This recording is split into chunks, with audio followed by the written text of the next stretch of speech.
Administrator, it's a pleasure to meet you. My name is Yamily Habib, and I am the editor of BELatina. Thank you so much for taking the time to speak with us today. It's my pleasure to be here.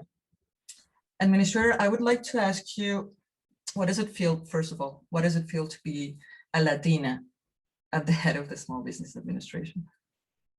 Well, we know Latina entrepreneurship is very strong, and so it's my honor to be here and make sure that our programs are representative of all the diversity that exists within our entrepreneurs and small businesses across the country. I was extremely honored to be selected to be part of President Biden's cabinet, and being able to bring my unique viewpoint from having served in previous administrations and in the SBA as well as in California, focusing on small businesses. And I feel that there's so much to do. Our small businesses have been impacted so greatly. So I'm honored to be here and represent all of our great businesses. Talking about that perspective, you've often said, you've often talked about the resilience of the small businesses. What do you mean when you talk about resilience? Yeah, I mean, we've seen, especially during COVID, but in other disasters as well. I mean, small businesses are oftentimes not prepared for that disruption. They're either not positioned with the strong network to support them to get immediate relief or immediate access to technical assistance to survive a pandemic or any type of natural disaster for that matter. Not only that, but typically they walk into these disasters with limited cash flow. There's been studies that show at least more than half of the businesses walk in with 2 weeks average cash flow. So that's not going to be able to sustain a business if they don't have the capital position and the training and the networks necessary to really support them. And that's what we want to try to do, is build up that resilience and make sure that all of our businesses are positioned for success, but also to survive and thrive post a disaster of any kind. Yeah, that we know that firsthand in BELatina. We were part of that small businesses, Latino-owned small businesses that really struggled last year. But you've also said in some interviews, and you've said it before, that one of your goals in your position is to make the Small Business Administration known. And that's really important. We would like to explain to our readers and our followers, what do you do? How can you help them?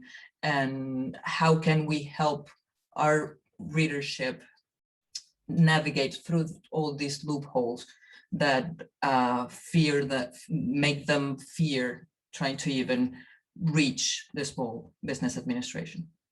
Yeah, well, SBA is definitely focused on trying to build bridges to all of our entrepreneurs, and especially minority and women and veterans and rural communities that don't necessarily have those trusted relationships with the federal government or any of our specific programs. And so we know that connection to resources is really what can power resilience and power success and access to opportunity.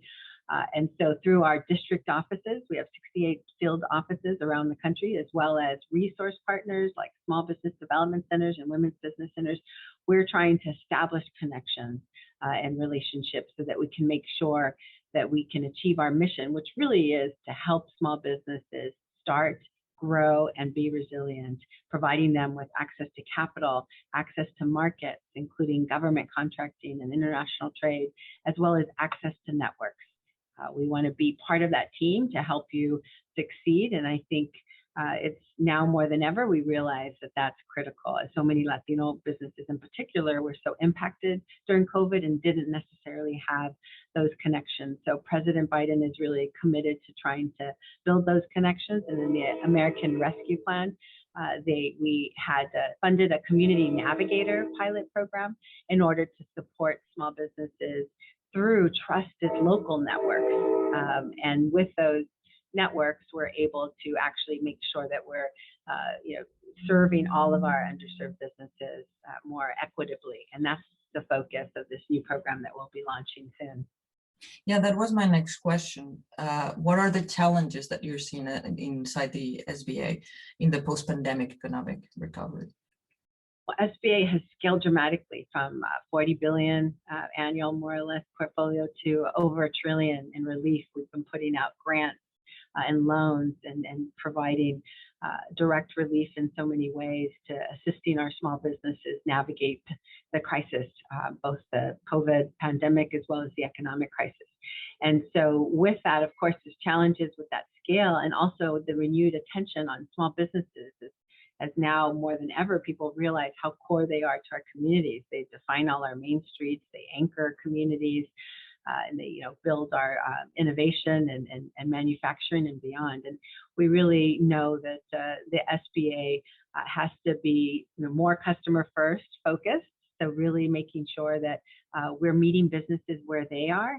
We're trying to be more accessible in many ways, which includes either in language or through trusted partners, however we can, but really trying to make sure that businesses feel that they can trust us and connect with us. And then secondly, of course, be more technology forward in our approach, because businesses have adopted technology at such high rates, and President Biden has committed to building strong infrastructure, including broadband, so that all of our businesses can connect. And we want to make sure we're leveraging technology to meet businesses where they're at, also means online.